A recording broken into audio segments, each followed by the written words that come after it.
Good afternoon. Welcome and Happy New Year. We're delighted to have here with us today recently retired Justice Stephen Breyer, for whom I had the honor of clerking in the 1998 term, 25 years ago. And she was a great clerk. I love those. And I was a toddler then. I was very young. But in any case, we're delighted to have Justice Breyer here today for a conversation about his years on the Supreme Court, his views on constitutional law and the role of the Supreme Court in a democracy based on the rule of law. And we'll also hopefully get some advice for our law students on life in the law and what law has meant to him in his career of public service, and advice for students embarking on their legal studies. Justice Breyer is a Stanford undergrad alum, where he assures me that he went to class and did not spend time lying around in the sun. So first of all, thank you for coming. And let me ask, how did you decide to go to law school? My father was a lawyer. Now, this will be very foreign to all of you. He sort of expected me to go to law. Now, what's really foreign is those days, you know, Middle Ages and so forth, where people sort of did what their parents expected. I mean, that couldn't be true now, but I mean, it was at that time. And he was a lawyer in San Francisco, right? This is his watch. His watch says, and I'm sure this has made a difference to my life, it says Irving G. Breyer, legal advisor, San Francisco Unified School District, SFUSD, 1933 to 1973, his friends. And so that's where I grew up, and Chuck, my brother, who's a federal district judge in San Francisco, that was the school department. That was our lives growing up. And it was great. I mean, we just, our mother at that time, you know, that women had a harder time getting jobs and so forth than they ever have since. But you know, she'd be in different civic projects, League of Women Voters, United Nations Association, and worked for a few political candidates and so forth. And there we are. So we grew up on Kittredge Terrace near Lone Mountain in San Francisco. And I think it was great to grow up in the late 40s, early 50s. San Francisco, great. I came down to Stanford. I mailed my mother home my laundry every week.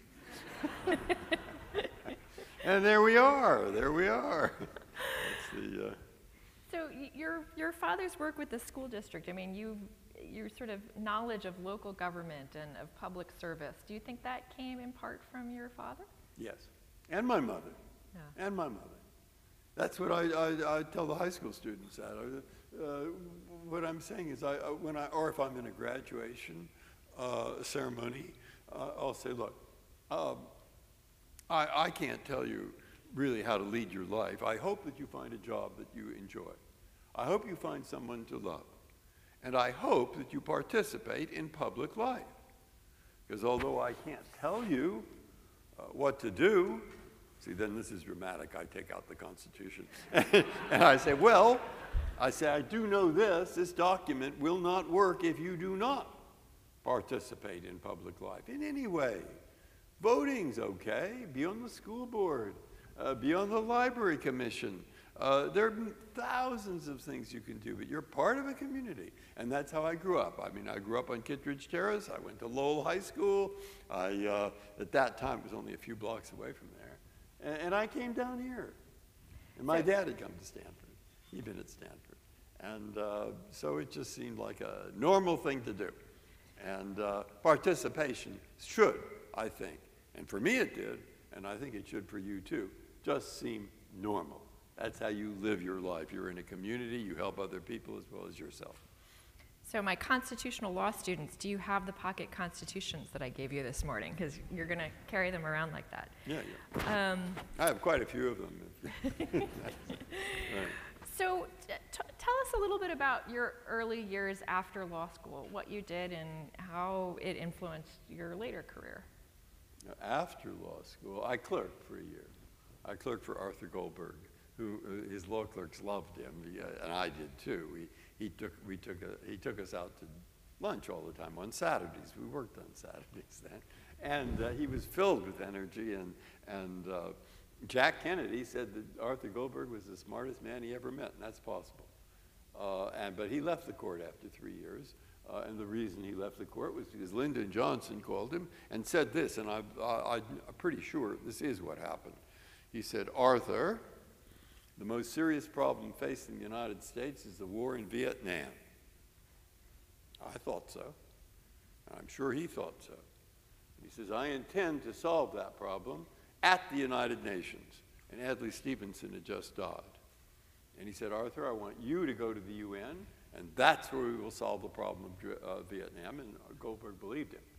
And he talked to Brennan, and he talked to Warren, and they said, probably you could do more good there. That's true. And they were serious about it. Well, he went there and didn't work too well. But I still admire him enormously, enormously. The people I've worked for, I've been very lucky in. I worked for Arthur Goldberg. And what was his favorite saying? It was from Shakespeare. You just suddenly reminded me of it. Life is short. To spend that short time basely it is too long if it just rode around a dial's point and ended at the turning of the hour. That's Shakespeare. Good point. Don't spend it basely. And I worked for Archie Cox for a while when he was running for a few months when he was running Watergate. Honest man. Honest man. And the country saw that. When President Nixon tried to fire him, did fire him. And Archie went on television then, and he was interviewed by people, and he said, yes, he said, that's it, I'm leaving the job, I'm sorry I'm being fired, but I tried not to run this in a way that was out to get the president. Sometimes when I saw what was happening, I'd say, maybe I've gotten too big for my britches. That's very New England saying, very New England. But he said that's, and he was honest, completely honest, and I sort of saw that and learned from it. And he came over and told the people on the staff at the Watergate, don't quit. You're here to do a job, do it. And they didn't quit, and they did do the job. And then I worked for Senator Ted Kennedy, which I loved. What was that like? I mean, you worked It was such fun. in the legislature. So. Oh, I loved it. I loved it. That was back in the 70s. And oh, my God. You come in the morning, you didn't know what was going to happen.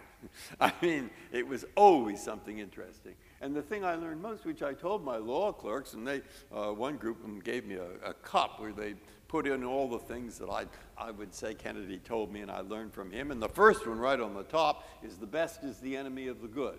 And what he meant by that is if you're out there working with the staffs from a few other senators who don't agree with you, and you can get 30% of what you want, choice is get the 30% or don't. And if you don't, your normal supporters will think you're the greatest hero of the century. What do you want, the 30% or being thought to be the greatest hero? The 30%. You take that. And when it comes time for getting credit, forget about the credit. If it works, there will be plenty of credit to go around. And if it doesn't, who wants the credit? And exactly right. And what he'd have us do, and I saw him do this a lot, you get somebody who really disagrees with you. They are an obstacle to this bill. And you figure out, oh, geez, what am I going to do here? You start talking to them. No. You sit down and you listen to them. Keep your own thoughts down a little bit. And if they talk long enough, if they talk, they'll say something you actually agree with. And once they do that, you say, hey, that's a pretty good point. Let's see if we can work with that. And you do. And sometimes you'll succeed. And when you do succeed, working with what they started with, then the newspapers would come in and say, Senator Kennedy, you did a great job getting that bill through. He'd say, don't talk to me. It was Orrin Hatch. It was Strom Thurmond. It was Simpson.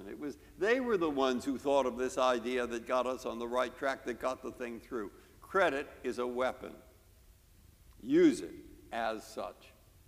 And I saw him do that over and over and over. I can't say he never wanted credit. He has to get elected, doesn't he? But nonetheless, I tell that to the high school kids when I have a chance to talk to them. And you know what cheers me up about things going on now. I've said what I just told you before. Surprise, surprise. And when I talk to the high school graduates or whatever on this kind of thing, they get interested. That's it. They get interested. They're looking for something to do to help. Not a bad idea. I say, you want to talk to other people who disagree with you, do it. The first place to look is the mirror. And then go out and do it. Yeah, they're interested in that. And I think that's a good sign. I think that's a good sign. And it makes me not totally depressed, which I could be from time to time, but I'm not. So you are an optimist. People would say the world has changed since then. We could start with the Senate, work our way up to some other branches of government. But I mean, the legislature, do you think it's still the same collegial place that it was when you worked for people Senator who were there Kennedy? say it's not. And it wasn't all that collegial then. I mean, please. People didn't agree about everything. And maybe they disagree that. But Kennedy said the thing that sort of wrecked the Senate is the airplane. You see why? You see the point? He's making is because people leave on Monday afternoon and they come back Thursday evening.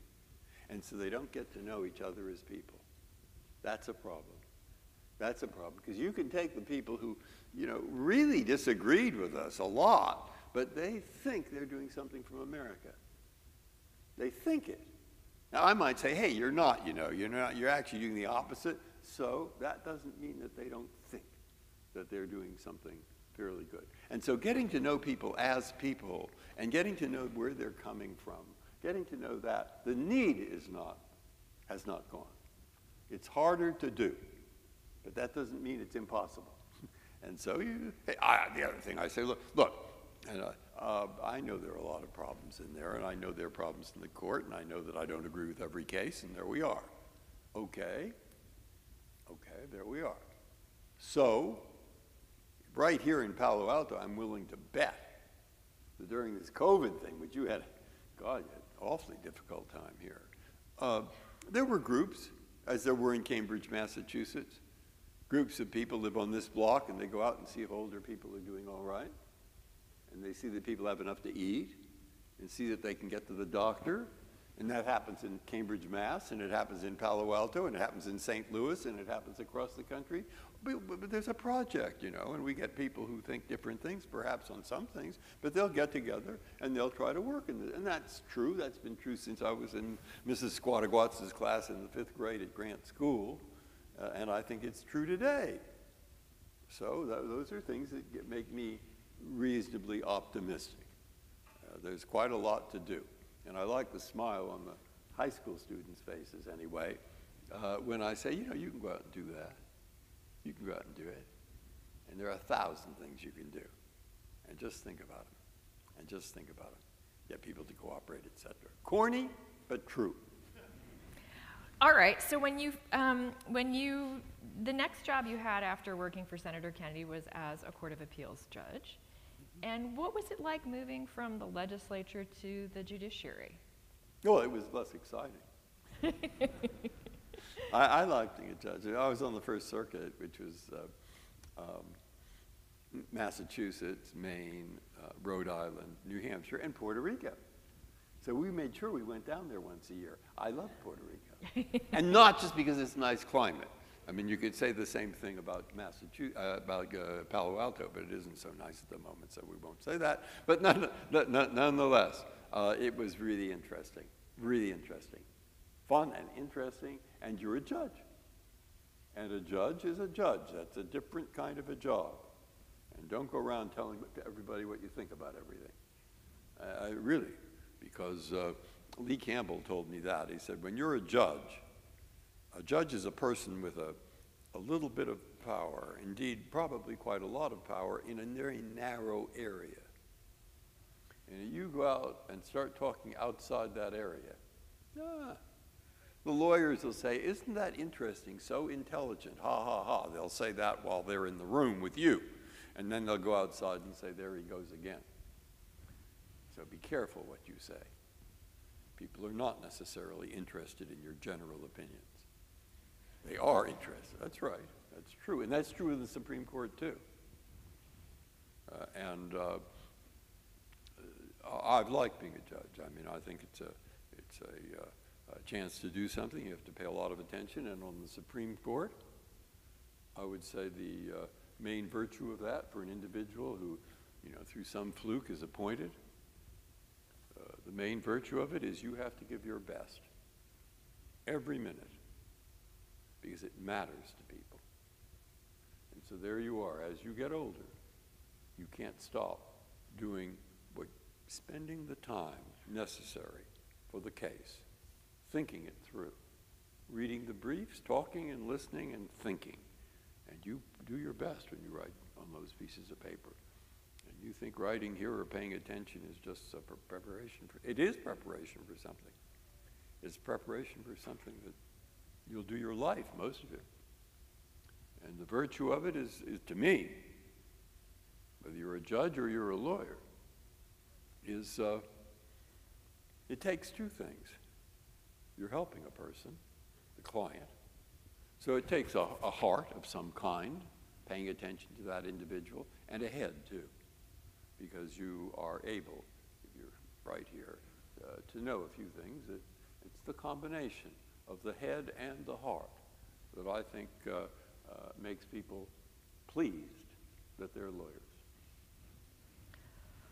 So tell me a little bit about your approach to judging. You've written books about it. I mean, if you had to sum it up in a sort of brief introduction, what's your philosophy of judging? Well, I said this, I was at a talk with my brother, who's a judge in San Francisco. I said, what I think he's a good trial judge. And what does a good trial judge do? He listens to the case in front of him. Listens without, preconceptions. You can have those preconceptions. No problem with that as long as you abandon them. The second that you learn some facts and figures and arguments that you hadn't thought of at the beginning. So that's called being fair-minded. I think that's important. And being willing to do the work, and what the newspapers are going to say, forget about it. That's their problem. That's not your problem. And I said of Chuck, which I think is true, and I think it should, and he never forgets one fact, that there's a human being in front of him. There's some human beings there who have a few problems, and you don't forget that fact. So those three things, I think, the fairness, the willing to put in the work to understand what's going on. And remember, it's about people. It is about human beings. It isn't just about some case book. Case books are there for a reason, but the reason ends up with the human beings who are having a big argument, or they wouldn't be there, and it's serious, and it's about them. So what do you think is the role of a constitutional judge in a democracy based on rule of law? Like, the courts are a counter-majoritarian institution. They're sometimes called upon to set aside what the legislature has done, and yet an independent judiciary is understood to be a cornerstone of a functioning democracy. And so how do you think about the role of a constitutional judge in that kind of system? Rule of law. I had in my office about a few years ago a woman who was the president of the Supreme Court of Ghana. And she was trying to make few changes that I think would be in the right direction, human rights and so forth. And she asked me this question. She said, why do people do what you say? I mean, that's a pretty good question. We're only 9 people there. I mean, you could have had 9,000 people in Cooper versus Aaron, and people still might not have done it. Mm-hmm. Why? And I say, well, there isn't a single answer to that. And I tell a few stories, the Cherokee Indian case in the 1840s, where the Supreme Court said northern Georgia belongs to the Cherokees. It doesn't belong to the Georgians. The Georgians found gold there, and so they want to take it away from the Cherokees. But I'm sorry, no. No, that's the case of which Andrew Jackson said, John Marshall has made his decision, now let him enforce it. And Jackson sent troops to enforce the case? No. but to throw the Indians out. And they walked along the Trail of Tears to Oklahoma, where their descendants live to this day. I wanted her to know that story. And I wanted her to know about some of the things with integration and how hard that was. And read Cooper versus Aaron as well as Brown. And when you read Cooper versus Aaron, you remember that 9 judges on the Supreme Court all said in Little Rock, you have to integrate Central High School now. And as Eisenhower thought might happen, they closed the schools. Governor Phelps closed the schools. And it took a long time. And we eventually got somewhere along the way, at least as far as legal segregation was concerned, because finally a lot of people who weren't lawyers and weren't judges began to think that was the time of the Freedom Riders, that was the time of Martin Luther King, that was the time of Rosa Parks, that was the time when a lot of people across the country suddenly did wake up to there were a few problems down there in the South with Jim Crow. And I said, those people were not lawyers. But they woke up to it, and they decided to help. And contrary to popular belief, we have 331 million people in this country, and 330 million of them are not lawyers. And they're the ones you have to talk to. They're the ones you have to convince. They're the ones you have to convince that even when a decision, they don't like the decision of the court, they don't like it, and it means something to them, it's going to affect them, and it might be wrong. I mean, if it's 5-4, somebody's wrong, all right? But you follow it. Maybe not if it's Hitler or something, but they're not Hitler, okay? And no, they're the ones. Go to the villages, not you. Don't send the judges. They can go if they want, but everybody's going to think the judges are prejudiced. No wonder. They make their living out of this. Or the lawyers, who do too. The average person in that village, in that town, in that city, or out on the farm, they're the ones that have to accept a need for a rule of law, which is to follow a judicial case sometimes when it was wrong. And why do that? Because it has happened, as you well know, it has happened that a majority of people voting through their Congress can do things to individuals who are not very popular that are terribly unfair and wrong. And I think that's certainly one of the reasons.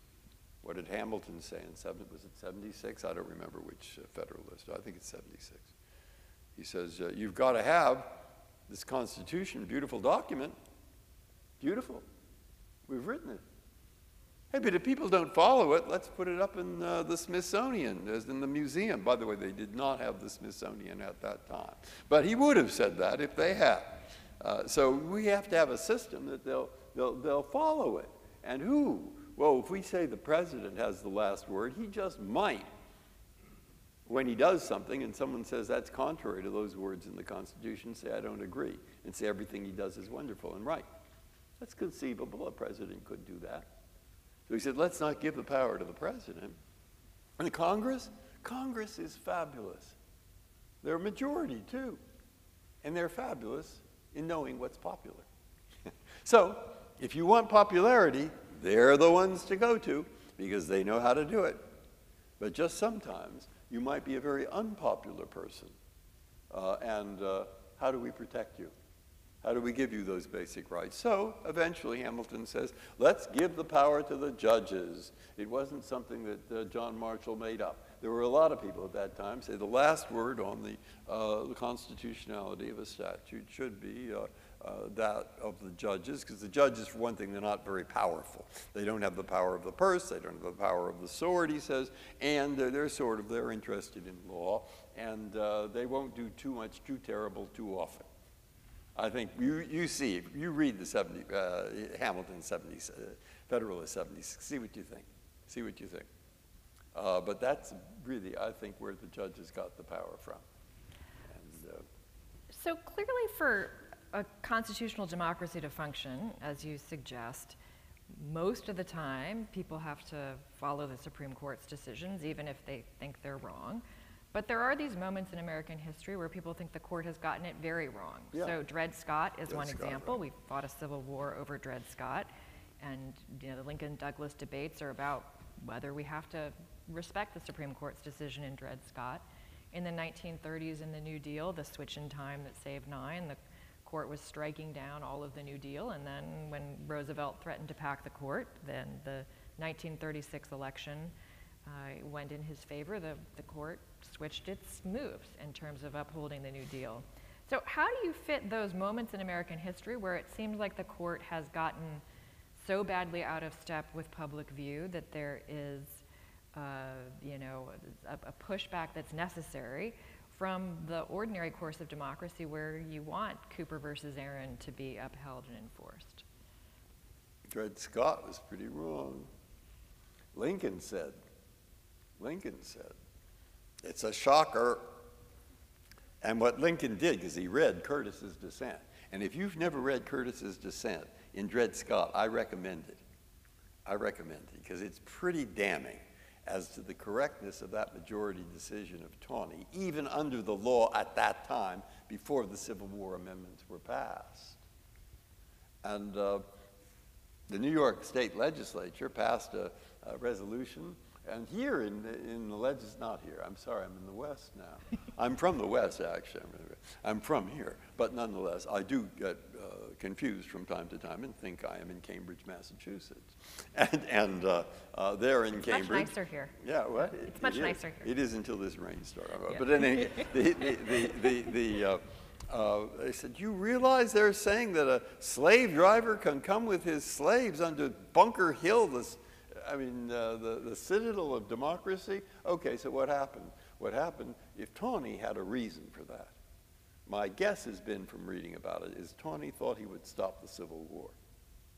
He thought that, you see, the big argument whether the new territories could have slavery or not, and they were arguing about that, and he thought he would decide that. That was what Buchanan supposedly told him.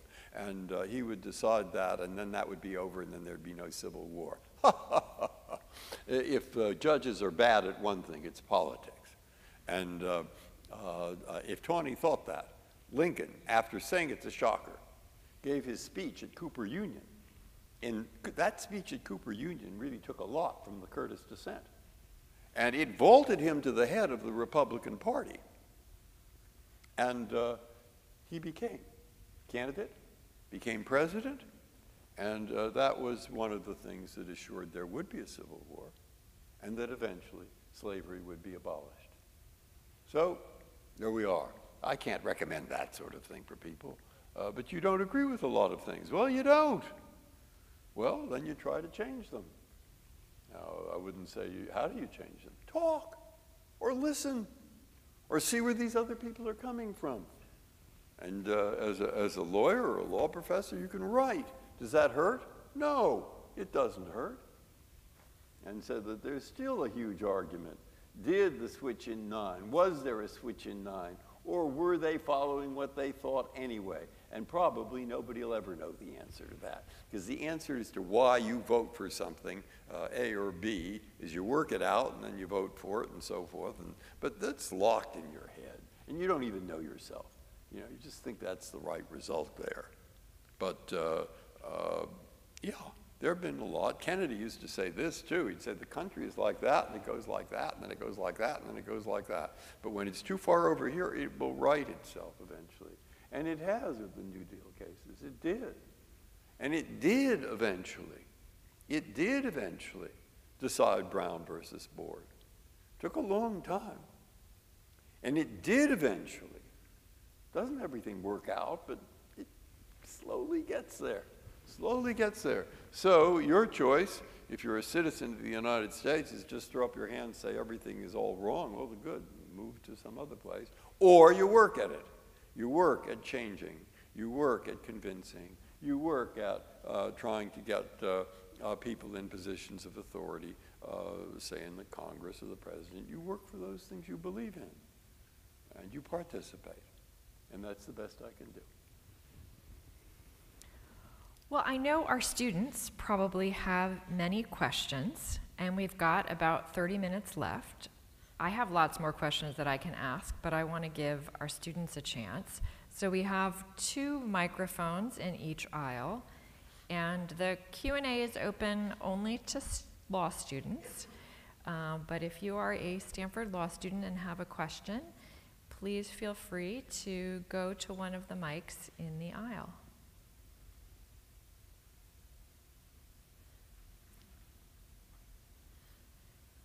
And you can, a few of you can line up for each one of them if you'd like. Hi, Justice Breyer. Thank you so much for being here. This has been delightful. I'm just going to do this. I had the privilege of hearing you speak about 5 years ago, and in those 5 years, my own thoughts, opinions, and feelings on a lot of things about politics and the judiciary have changed a lot. And I'm curious for you, is there an issue or an opinion that you've since changed throughout your legal career, your mind on, and what has influenced that change of mind? Oh, sure. I mean, the thing that pops into my head. So what you do is you get the, well, first you have to decide what cases to take.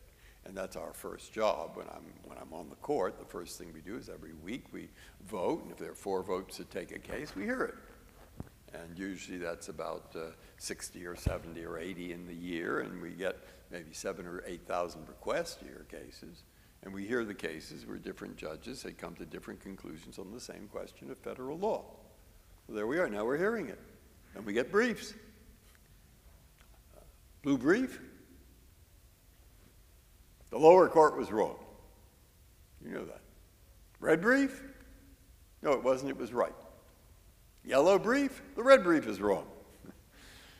Light green briefs, everybody, you too. They're great Stanford, they've been great Stanford amicus curiae briefs, really good.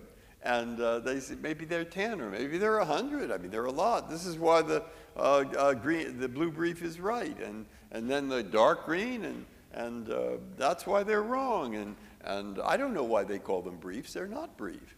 But in any case, and we read them. I read them. My law clerks read them, and I'll look through all those amicus too. I'm looking to see if one says something the other hasn't said yet. But I will turn the pages and see if there's something new in there. Okay, so what is it? I see the question. I already know the answer. Oh, then I read the red one. Ah, not so fast. If you were sitting there, you would see what I see. It's not as cut and dried as you think. And by the time you start reading all these, you begin to think, not quite so clear. And being open-minded is not having a blank mind. Being open-minded is being willing to be persuaded by the arguments, thoughts, issues, numbers, statistics, everything that's in those briefs.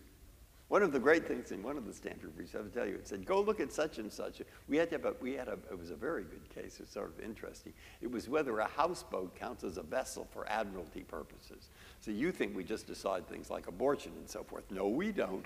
I mean, I'll tell you, one of the hardest cases is this houseboat really a vessel or is it not a vessel? And most of them are like that, you know, most of them. And lo and behold, they put a footnote where there was a picture in the very old Supreme Court case from 1890 or something of something that they said, this is a vessel. My God, it looked just like a houseboat. All right, so he won the case. All right, very good. But that kind of thing is really what we're doing most of the time. Is that? And so when you get something that's going to be the front, they won't put that in the front page of the Times because nobody really cares that much about it. I cared about it. The other judges cared about it. Of course you do. It's a matter of the law, and it matters. Now, go back to your question. I'm going to go back to the question. So she asked something you changed your mind on. Oh, yeah. Oh, I knew what I was going to say. This is what good law clerks do. And I'm going to tell you something that you changed your mind on, which is that you, over the course of your decades on the bench, your opinions about the death penalty changed, and you ended up writing a very famous opinion about that. That's true. Can you? Because when I went there, I said in the confirmation process, I said they wanted to know what are my views on the death penalty, and I said I wouldn't go into that except to tell you the following: that if I went to the court in my mind that I was going to do my best to overturn the death penalty, I shouldn't take the job because the law is what it is at the moment, and I shouldn't do that, and I don't feel that strongly about it. Well, over the 28 years, I saw enough of them that I thought, well, I think it's fair to say, despite what I said earlier, I can write what I think now. And I think it's a nightmare. And I wrote it. And I wrote what I saw, and I said, I think it's inconsistent with the basic principle of the Constitution, which is you have to have a fair system. And I don't see how you're going to have a fair system, a system that is not arbitrary and that doesn't have all kinds of flaws in it,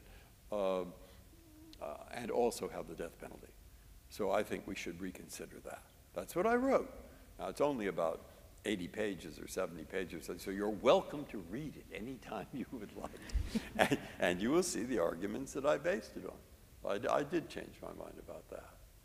Other thing was actually interesting, show you what being on the court is like. And it's not really there now, but it is when you're on the court. Clarence Thomas and I were on the same side in a case. I can't remember exactly what it was. And I was going to write the majority, okay?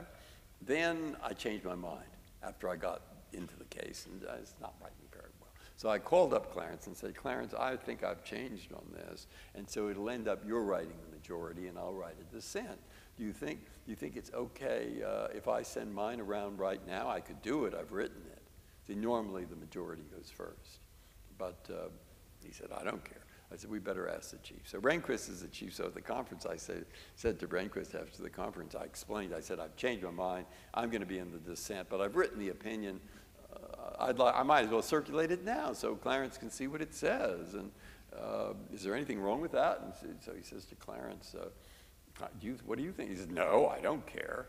And Rehnquist says, well, fine. He says, it's no big deal. It's no big deal. So I say to Clarence, I say, Clarence, we have discovered the first goddamn thing around here that isn't a big deal. That's the true. True. Thank you. Absolutely. All right, next question. Hi, thank you so much for being here. I was wondering if you could talk a little bit about your opinion on the leaking of the Dobbs decision and tell us a little bit about like what the internal reaction of the court was to that. What the reaction of the court was? Well, I joined three of us. Justice Kagan, Justice Sotomayor, and I wrote a combined dissent. No, sorry, specifically about the leak of the decision early on. Oh, the leak of the decision, terrible.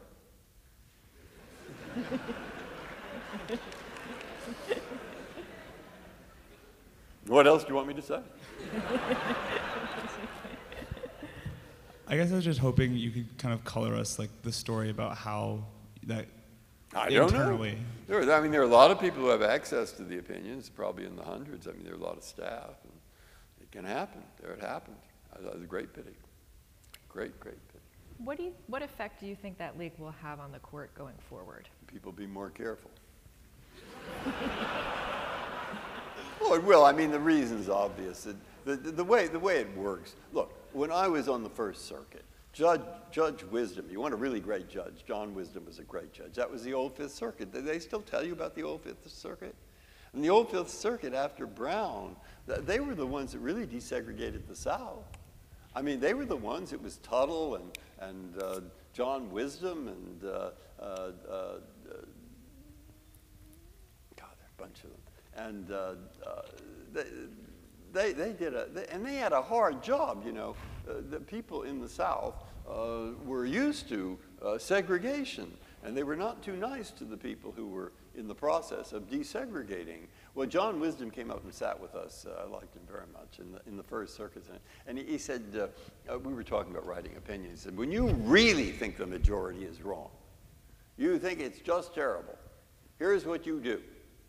You go and you write an opinion which says how awful they are and says why you think they're terrible, why they're completely wrong. And you write all that down, and then when you finish, you read it. And after you read it, you throw it in the wastebasket. And then when you throw it in the wastebasket, you sit down and write your dissent. Okay? Got it? And that's, I learned that. All right? And that's how I, in fact, try to behave. And I think that when I'm really annoyed, if you want the secret, if you're ever interested, if I'm really annoyed at something, it seems to me the best thing for me to do in dissent is to write an opinion where a child of 2 would have to say I was right. And if I can do that, I might get somewhere. And but this is a pretty strong dissent, the dissent the three of us wrote.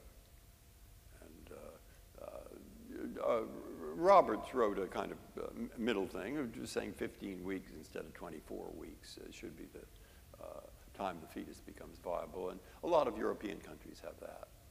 And then there were 5 people who said that they should overrule the 2 cases and that the matter of abortion should be decided by the votes in the state by state and in the country. It shouldn't be decided by the judges. And they overruled Casey and they overruled Roe. And was I happy about that? Well, if you read the dissent, you will see I was not very happy about it. Did I convince a child of 2? I might have done, but unfortunately they didn't have votes in the majority. Thank you. Let's go over here. Thank you very much for coming today, sir. We really appreciate it. I saw that you have 2 bachelor's degrees in philosophy, and I'm wondering if there are any philosophers that you studied during your undergraduate years and at your time. Right over here, right over in the philosophy. Is it still there? It was in the this place, by the way. You know what they had here? Movies. Oh, really? Yeah, yeah. Every Sunday we were here at 5 o'clock, and the first thing we would see every Sunday, the Roadrunner cartoons. And hey, where are they? I mean, I walk into this building and I expect to see a Roadrunner cartoon. All right, well, in any case, the philosophy corner was, where am I? Yeah, it's over that direction. It was right in the middle of the quad in the far side, okay? And oh, I liked it. It was Donald Davidson was the main professor there, and Goheen and Mothershed and some others. And at that time, people were very interested in Quine. And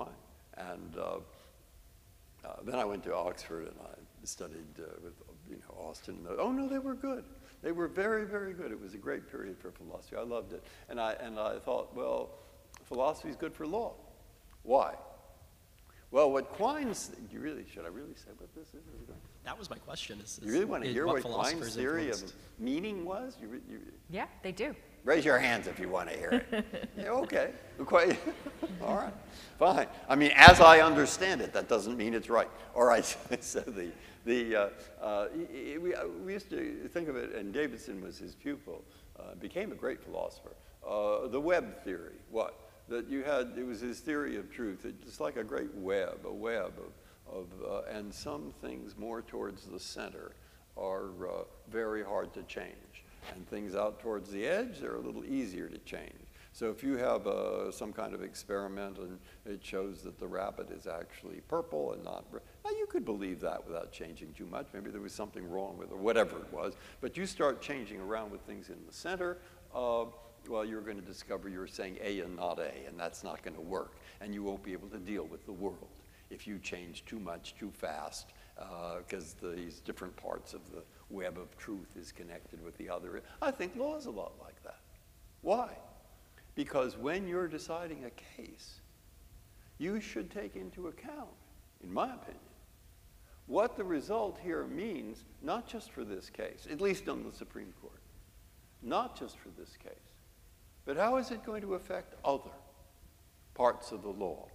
And when you say other parts, it's not just the substantive parts. There are procedural parts. There are law firms. There are lawyers who have to give advice to their clients. There are the clients who, if you start overruling too much, you will suddenly discover that those clients are out there telling their lawyers, hey, let's try to overrule this one. Let's try to overrule that one. And then you have to start thinking about how the system of law is going to work if you start changing too much too fast. That's my view of it anyway.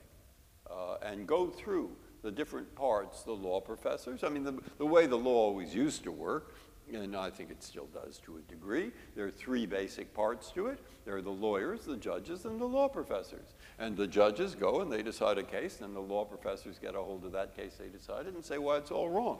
And after they say that, or they may say it's right, but they say not quite right. I mean, and then the lawyers will read what the law professors say, as well as the case. And then they will go to the next case before the judges, and the judges, through the lawyers, will get what the law professor has been saying and what the practicing lawyer thinks.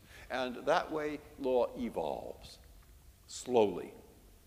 And we hope in a direction that is positive for the people who live in the country under that system of law.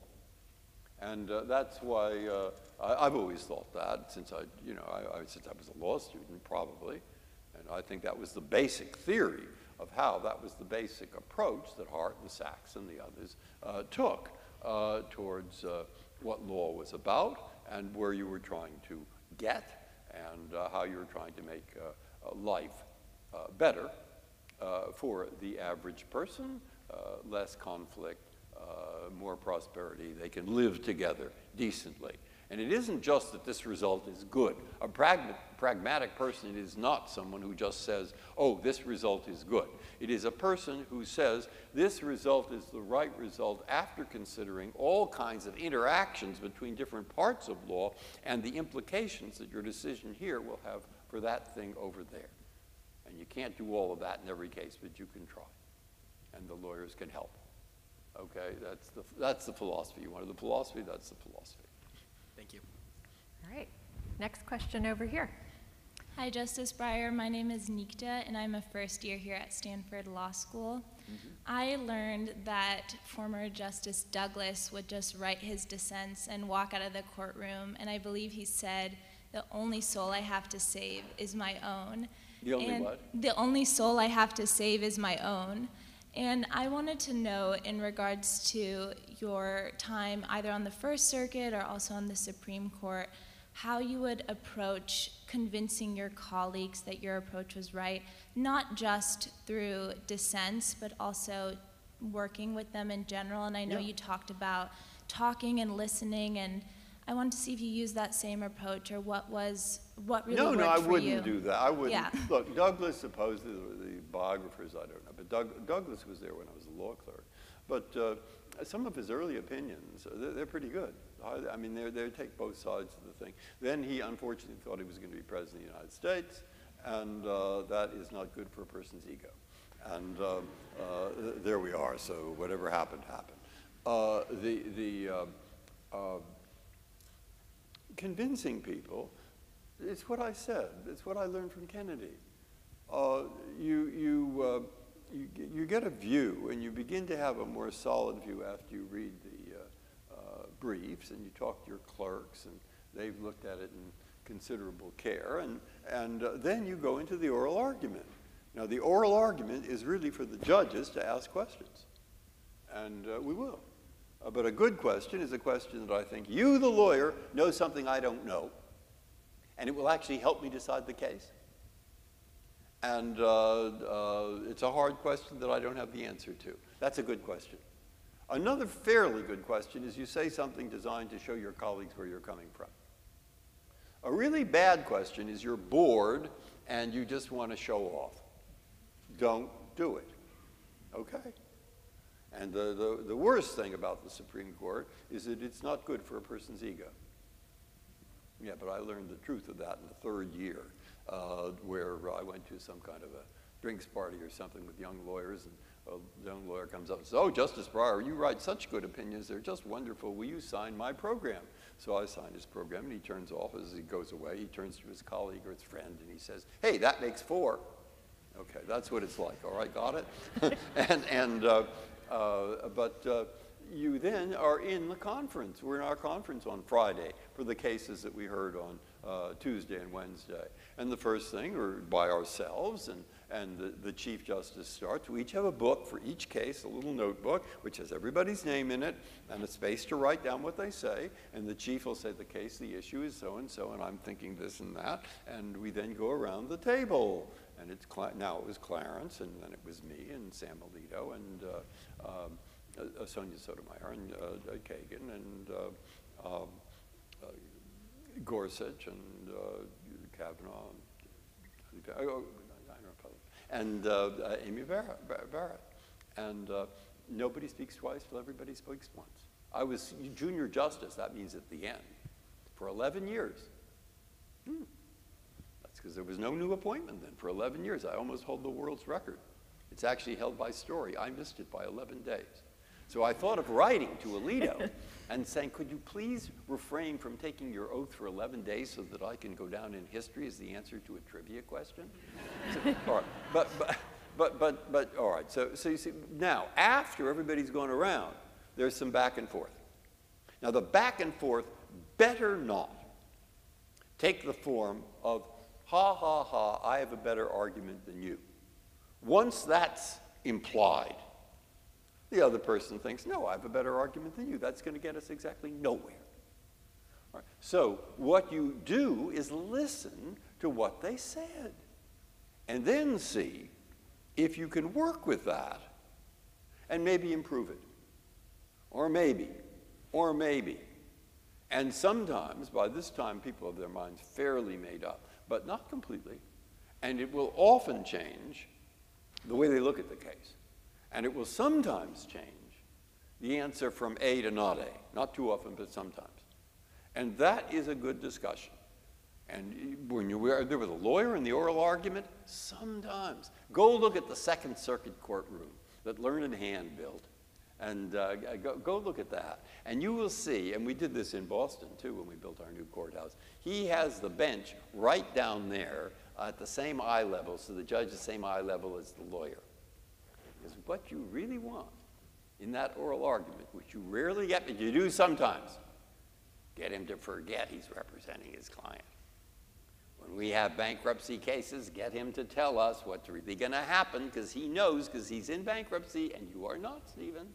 And so you sometimes get this very good discussion of, because they're tough issues, and that goes on. All right, same in conference.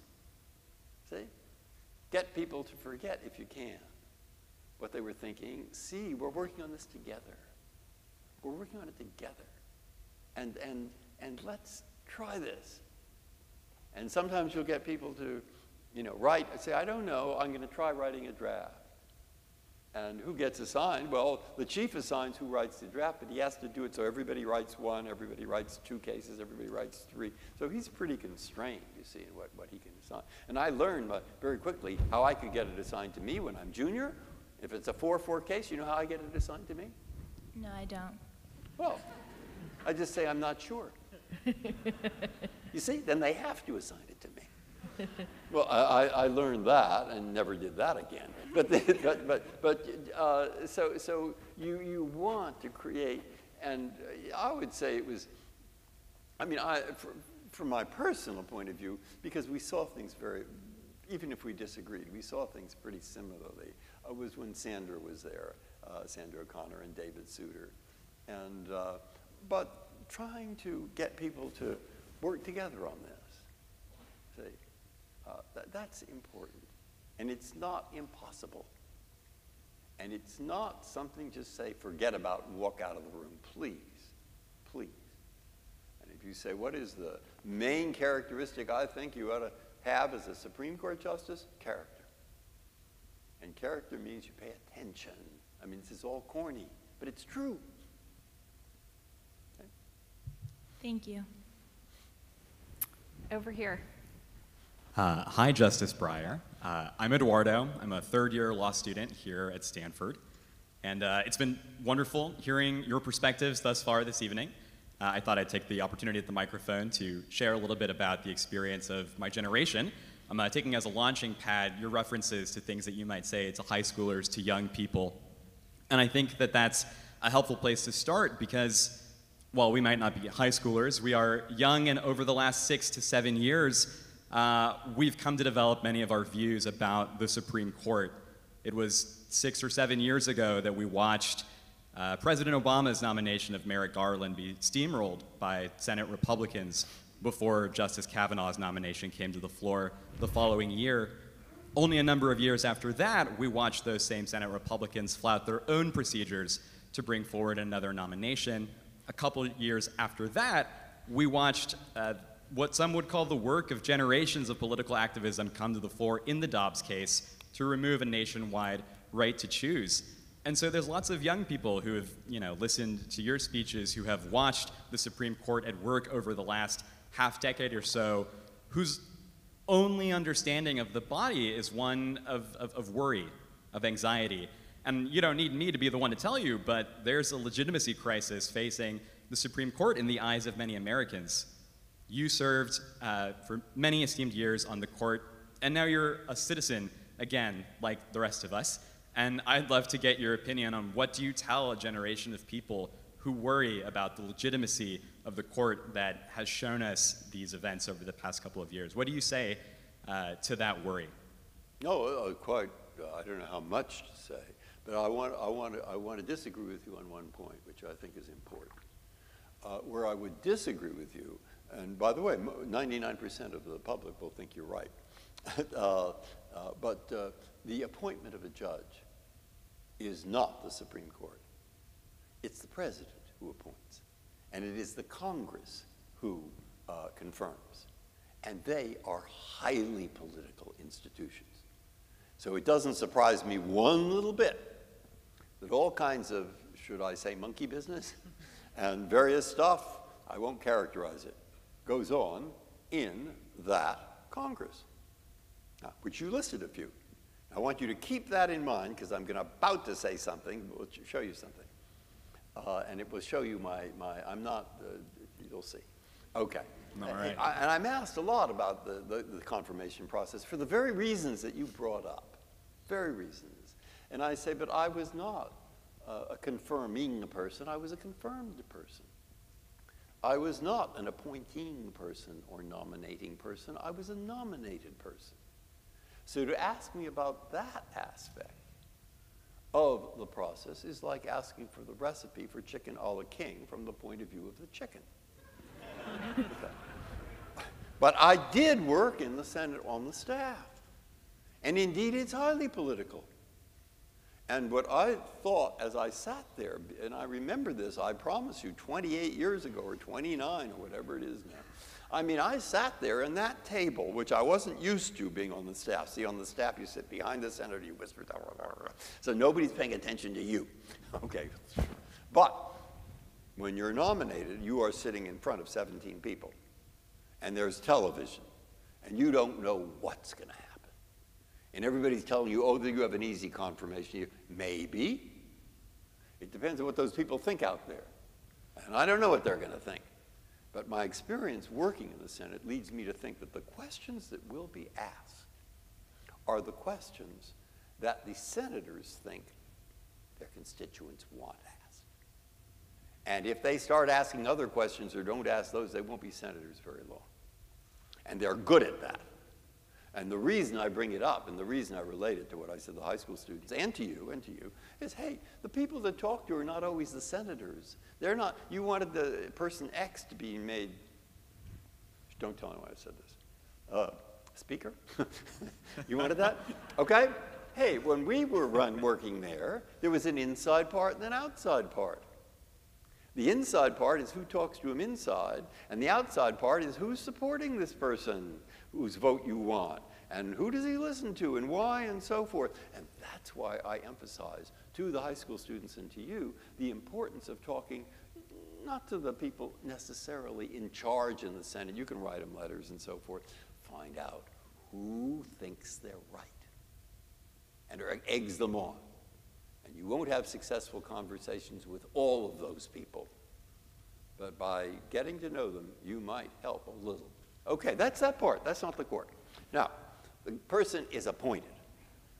First thing you think of, I'm appointed. I walk in that room, or I walk in the court, and I think, oh my God, how did I ever get here? I don't tell anyone that's what I'm thinking.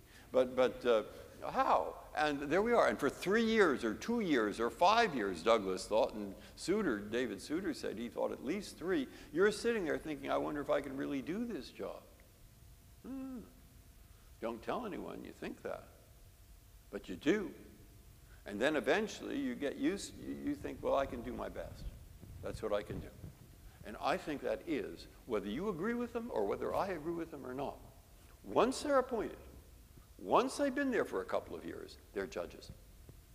And the pressure is on to do not what is political, but to do what they think is right as a judge. Now, that may be the opposite of what I think. I recognize that. But it's a big country. And people think all kinds of things in this country. And my mother used to tell me, which I've said 1,000 times, that we're a country of every race, every religion, every national origin, every different point of view. And she used to say, and you may not like this, but she used to say, there's no view so crazy that there isn't somebody in this country that doesn't hold it. And she would add, because we were from here, she would add, they all live in Los Angeles. But nonetheless, I'm you from see the Los point? Angeles. You see the point? All right. Are you from Los Angeles? Yes, sir. Not you. Not you.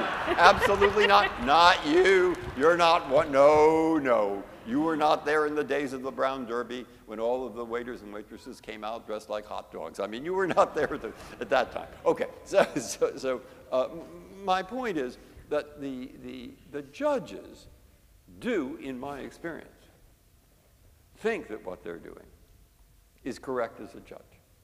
Okay? Now you can say, how could they have thought that? If I want to say, oh my God, how can they have thought that? You know when I say, how can I have thought that? After I get home in the evening, I'm talking to Joanna. Be careful. We get along reasonably well. I might have preferred how we got along. But so what? So what? It is an institution. Does it work perfectly? No.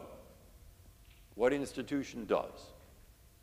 But over time, if somebody comes and says, oh, gee, it's just hopeless, I'm not prepared to go along with that. I'm not prepared to go along with it's just hopeless. I am prepared, and this might have been Arthur Goldberg, I'm prepared to say, okay, what can I do?